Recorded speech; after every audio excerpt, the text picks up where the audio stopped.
اب یہاں زمین و آسمان کا فرق آ جائے گا. ایمان دل میں اتر جائے تو کون نہیں جانتا کہ دل میں جو بات اتر جائے وہ عمل پر ضرور اثر انداز ہوتی ہے. یہ بات سیدھی سی ہے. دل میں یقین ہو عمل اس کے مطابق ہوگا. 2 اور 2 4 کی طرح مثالیں دے دوں آپ کو. آپ کو یقین ہے آگ جلاتی ہے, آپ ہاتھ ڈالتے ہیں اس میں,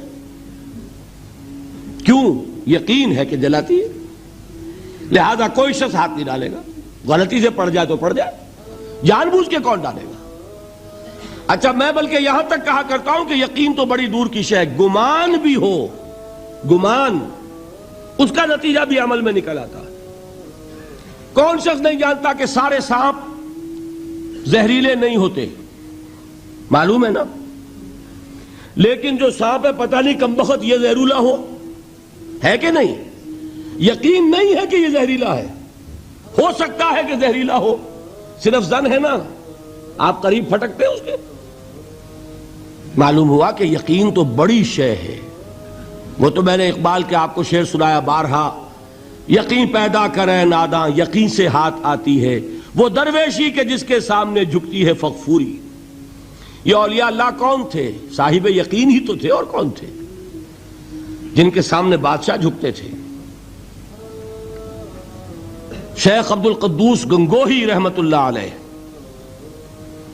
کس زمانے میں تھے؟ یہ ابراہیم لودھی اور اکبر کا زمانہ, بابر کا زمانہ, جب جنگ ہوئی ان کے مابین.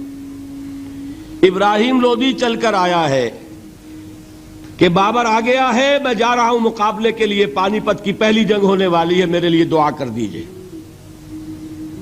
فرماتے ہیں ذرا ہٹ جاؤ, ہماری دھوپ چھوڑ دو. دعا نہیں کی اور وہ شکست اس نے کھائی, مارا گیا. ان سے بھی پہلے کی بات ہے, نظام الدین اولیاء رحمت اللہ علیہ 7 بادشاہوں کا زمانہ دیکھا ہے. کسی بادشاہ سے ملنے کا تو خیر سوال ہی نہیں, اس کے پاس جانے کا سوال نہیں, کسی کو اجازت نہیں دی حاضر ہونے کی.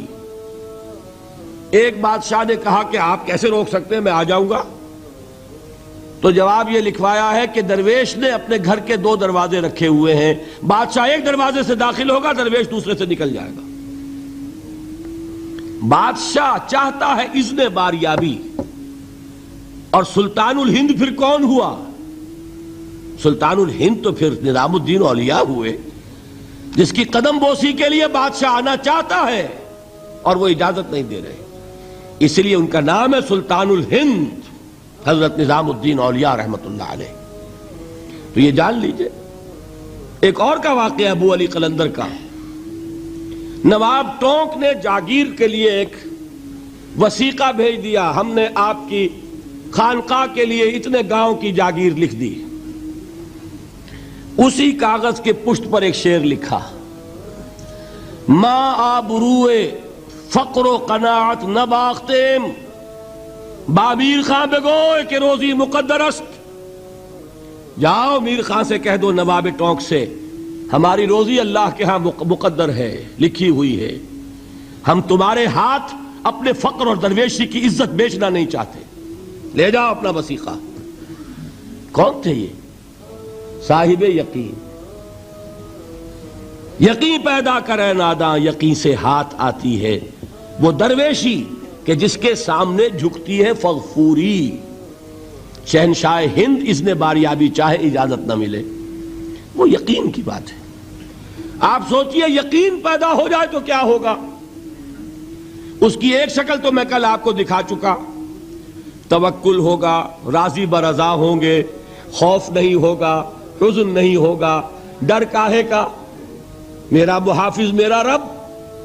اچھا اس نے ہی کوئی چیز میرے لیے لکھ دی ہے تو کون محافظ ہو سکتا ہے؟ اور اللہ سے بچانے والا کوئی ہے؟